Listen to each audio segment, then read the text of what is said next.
Jean Diaz, talo nga ba ni Cyril Manabat sa aktingan?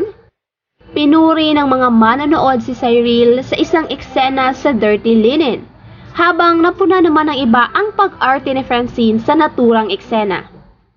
Agad pinagkumpara ng fans ang pag-arte ng dalawa, at say pa ng ibang netizens ay nilamon daw sa aktingan ni Cyril si Francine sa eksenang ito. Kung ang eksenang ito ang pag-uusapan, I agree na dapat mas level up talaga ang aktingan ni Cyril dahil siya ang anak ng karakter ni Ador played by Mr. Epi Quizon sa eksenang ito, kaya nararapat lang sa kanyang karakter na maging hysterical.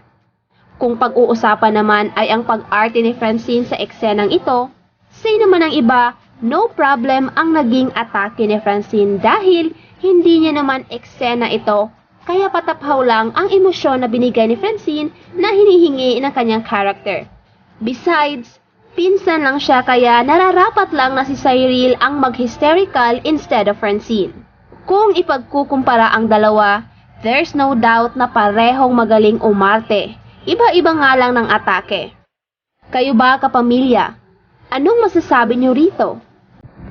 Huwag kalimutang i-comment yan sa ibaba. See you on my next updates.